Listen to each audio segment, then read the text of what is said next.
তথ্যে আপনাদের সকলকে স্বাগত। আপনাদের সঙ্গে রয়েছি আমি অঙ্কুর। আপনারা সকলেই দেখেছেন আজ সন্ধ্যে 8:30টার সময় প্রধানমন্ত্রী নরেন্দ্র মোদী তিনি জাতির উদ্দেশ্যে ভাষণ দিয়েছেন। আমরা প্রথমে ভেবেছিলাম তিনি কোনো প্রশাসনিক বার্তা দেবেন, যেমন 2016-র 8ই নভেম্বর তিনি নোটবন্দির বার্তা দিয়েছিলেন এবং সাধারণ মানুষ ভীষণ বিপদের মধ্যে পড়েছিল। দ্বিতীয়ত কোভিড পর্বে তিনি হঠাৎ করে লকডাউনের যে সিদ্ধান্ত জানিয়েছিলেন এরকম ভাবেই ঘোষণা করে, এবং সেই অপরিকল্পিত লকডাউনের জন্য বহু মানুষের সমস্যার মধ্যে পড়তে হয়েছিল তাদের। এবং সেই মতোই আমরা ভাবছিলাম যে আবার নতুন কোন প্রশাসনিক সিদ্ধান্ত জানিয়ে আবার তিনি সমস্যার মধ্যে ফেলবেন, চিন্তার মধ্যে ফেলবেন দেশবাসীকে।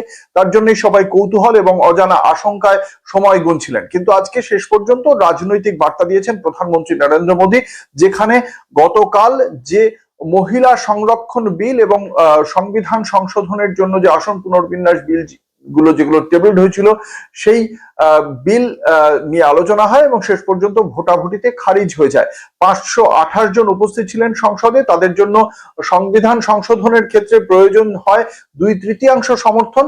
সেই 2/3 সমর্থনের জন্য 352 জনের সমর্থন প্রয়োজন ছিল, কিন্তু শেষ পর্যন্ত এই বিল সমর্থনে ভোট পায় 298 জনের এবং বিরোধীদের ভোট ছিল 230। সেই কারণে বিলটি খারিজ হয়ে যায়। তারপর থেকেই বিরোধী রাজনৈতিক দলগুলির পক্ষ থেকে বিজেপির এই পরাজয়কে কেন্দ্র করে তারা যেমন কটাক্ষ করে, তার পাশাপাশি বিজেপির এই পরাজয়কে কেন্দ্র করে আজকে প্রধানমন্ত্রী স্বয়ং তিনি নামলেন রাজনৈতিক বার্তা দিতে। তার বক্তব্য যে এই মহিলা সংরক্ষণ বিল বাধা দিয়ে খারিজ করেছে কংগ্রেস, ডিএমকে, সমাজবাদী পার্টি, তৃণমূল কংগ্রেস। এরা মহিলাদের উত্থানে, মহিলাদের উন্নয়নে এরা সবসময় বাধা দেয়, এরা মহিলাদের উন্নয়ন চায় না। আসলে যে বিধানসভা নির্বাচন চলছে তার মধ্যে এখনো পর্যন্ত তামিলনাড়ুর যে 23 তারিখে ভোট রয়েছে, পশ্চিমবঙ্গে 2 দফায় ভোট রয়েছে। সেই ভোটে যদি মহিলাদের ভোটটা পাওয়া যায় তার একটা মরিয়া প্রচেষ্টা ছিল। সেই জন্যই ঠিক এই সময় বিশেষ অধিবেশন ডাকা হয়েছিল লোকসভার এবং তার সামনে রাখা হয়েছিল মহিলা সংরক্ষণ বিলকে। আসলে তার পেছনে ছিল আসন পুনর্বিন্যাস বিল, কিন্তু সেই বিল খারিজ হয়ে যাওয়ায় প্রধানমন্ত্রী নরেন্দ্র মোদী সহ বিজেপির পরিকল্পনা ছিল এটাই win win situation, head I win tail you lose. ঠিক কিরকম, যে যদি মহিলা সংরক্ষণ বিলে বিরোধীরা সমর্থন দিয়ে দেয় তাহলে এই বিল এনে আমরা মহিলাদের জন্য আমরা চিন্তা ভাবনা করেছি, আমরা কতটা আন্তরিক মহিলাদের উন্নয়নের জন্য সেটা প্রচার করত।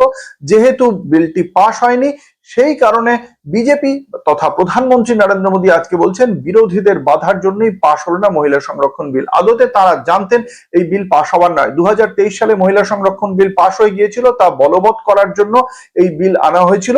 এবং সেক্ষেত্রে বলবতের জন্য কি বিষয় ছিল, 2023-এই জানা ছিল যে 2026 জনগণনা শুরু হবে, যেটা এই চলতি এপ্রিল মাস থেকে শুরু হয়ে গিয়েছে। এবং সেই জনগণনা বিল জনগণনা হওয়ার পরেই 2029 পরবর্তী লোকসভা নির্বাচনে সেই যে 33% সংরক্ষণ তার ভিত্তিতে লোকসভা নির্বাচন হবে। কিন্তু বিজেপির বক্তব্য ছিল যে এই সময়ের মধ্যে যদি করা হয় তাহলে সেটা 2029-এ বলবৎ করা হবে না। তাই 2011-র বিধানসভা যে জনগণনা সেই জনগণনার ভিত্তিতে তারা করতে চেয়েছিল মহিলা সংরক্ষণ। কেন 2011? তার প্রথম এবং প্রধান কারণ হচ্ছে যে এই মহিলা সংরক্ষণ বিল যদি এই মুহূর্তে তাকাই তাহলে 74 জন রয়েছেন, কিন্তু যদি 850 জন আসন পুনর্বিন্যাসের পর যদি 850 জন সংসদ সংখ্যা হয় তাহলে তার 33% হলে 284 জন মহিলার স্থান হবে আইনসভায় অর্থাৎ লোকসভায়। অন্যদিকে 2011-র যে জনগণনা তার ভিত্তিতে যদি এটা করা হয় তাহলে কিন্তু সেই সংখ্যাটা অনেক কমে যাবে। এই সংখ্যাটা কম করার প্রয়োজন কেন পড়ছে, তার কারণ ভারতীয় জনতা পার্টি নিজে কতটা আন্তরিক তা নিয়েই প্রশ্ন রয়েছে। 2024-এর লোকসভা নির্বাচনে 543 আসনের লোকসভার 441টি আসনে প্রার্থী দিয়েছিল ভারতীয় জনতা পার্টি। বাকি আসনগুলিতে তার যে শরিকরা রয়েছে, এনডিএর অন্যান্য শরিকরা, তারা প্রার্থীর মনোনয়ন দেয়। এই 441টি আসনের মধ্যে বিজেপি যেখানে প্রার্থী দিয়েছিল সেখানে বিজেপি কতজন মহিলাকে প্রার্থী হিসেবে মনোনয়ন দিয়েছিল জানেন? বিজেপি দিয়েছিল মাত্র 69 জনকে মনোনয়ন। এই 69 ফিগারটা আসলে ওই 441-এর তুলনায় মাত্র 16%, অর্থাৎ 33%-এর যে বড়াই বিজেপি করছে যে তারা মহিলাদের জন্য কত চিন্তিত, সেই 33%-এর বদলে মাত্র 16% মহিলাকে তারা 2024-এর লোকসভা নির্বাচনে প্রার্থী করেছিল। উত্তরপ্রদেশের বিধানসভা নির্বাচন, যেখানে 400-র উপরে আসন রয়েছে, সেই 400-র উপরে আসন থাকা উত্তরপ্রদেশের বিধানসভা নির্বাচন 2022 সালে হয়েছিল। সেই সময় সেই রাজ্যে বিজেপির রাজ্য, যোগী আদিত্যনাথ যার মুখ্যমন্ত্রী, সেই সময় মাত্র 13% মহিলাকে উত্তরপ্রদেশ বিধানসভা নির্বাচনে প্রার্থী হিসেবে মনোনয়ন দিয়েছিল ভারতীয় জনতা পার্টি। ফলে মহিলাদের নিয়ে তারা কতটা চিন্তিত এই জায়গাটা থেকে প্রথমত বোঝা যাচ্ছে। দ্বিতীয় কি, বারবার অভিযোগ করেছেন প্রধানমন্ত্রী নরেন্দ্র মোদী তার আজকের ভাষণে, সেখানে তিনি বলছেন যে কংগ্রেস সবসময় যারা অনগ্রসর শ্রেণী, যারা তফসিলি জাতি, উপজাতি, সমাজের প্রান্তিক মানুষ, তাদেরকে কখনোই উন্নয়নে কংগ্রেস সাহায্য করে না, কংগ্রেস আটকে রেখে দেয়, তাদেরকে বাধা দেয় তাদের উন্নয়নে। বিজেপি কতটা আন্তরিক? বিজেপির দিকে যদি আমরা তাকাই, তারা সবসময় আমরা দেখেছি যে ভারতীয় জনতা পার্টি তারা গোবলায় প্রান্তিক মানুষের গায়ে প্রস্রাব করে দিয়েছে, তাদেরকে ধর্ষণ করেছে, তাদের জন্য সেই ধর্ষণ যিনি করেছেন তার জন্য শাস্তি হয়নি, তিনি জামিন পেয়ে গিয়েছেন, একাধিক ঘটনা রয়েছে। আর যদি একটু সংখ্যার বিচারে দেখি, তাহলে সংখ্যার বিচারে দেখলে দেখতে পাওয়া যাবে 2024 লোকসভা নির্বাচনে ভারতীয় জনতা পার্টি তফসিলি জাতি উপজাতিদের জন্য যে সংরক্ষিত আসন রয়েছে, এমন আসনে 30টি আসনে জয়লাভ করেছিল। এবং এই 30টি আসনে জয়লাভ করলেও 2019 সালের লোকসভা নির্বাচনে ভারতীয় জনতা পার্টি হেরে গিয়ে 46টি আসনে জয়লাভ করেছিল, সেখান থেকে 16টি আসনে হেরে যায় ভারতীয় জনতা পার্টি।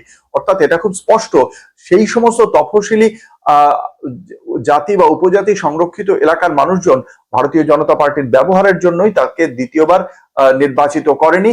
এবং ভারতীয় জনতা পার্টি সেখানে যে প্রতিশ্রুতি দিয়েছিল সেই প্রতিশ্রুতি রক্ষা করেনি বলেই তাদেরকে নির্বাচিত করেনি তফসিলি জাতি উপজাতির মানুষজন। দ্বিতীয়ত কি, এক, মহিলাদের 284 জন, যেমন 850 যে যখন লোকসভা হতো, যেটা হওয়ার পরিকল্পনা ছিল, তাহলে 284 জন মহিলাকে যেমন সামনের দিকে ঠেলে দিতে হতো, সেটা যেমন বিজেপি করবে না, সেজন্য মহিলাদের রাখতে দিয়েছে। একই রকম ভাবে 2026-এর জনগণনার সঙ্গে সঙ্গে কাস্ট সেন্সাস হবে, জাতি গণনা হবে।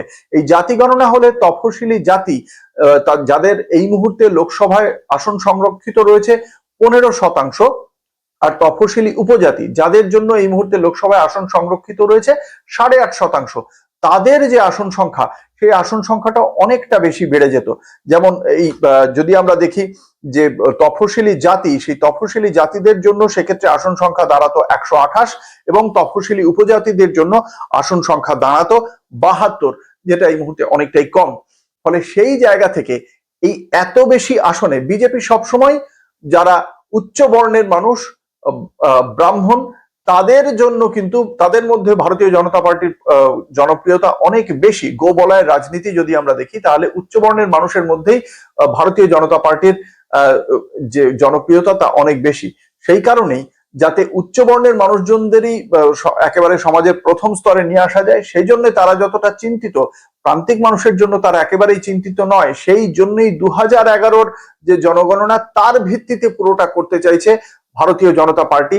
সেই কারণেই তারা এই সংবিধান সংশোধনটা করতে চেয়েছিল, যেটা করতে পারেনি বলে তারা অত্যন্ত ক্ষুব্ধ, এবং সেই বিষয়টিকেই মহিলা সংরক্ষণ বিলকে সামনে এনে তারা বিরোধীদের দিকে আঙুল তুলছে, যে আঙুলটা আজকে তুললেন প্রধানমন্ত্রী নরেন্দ্র মোদী।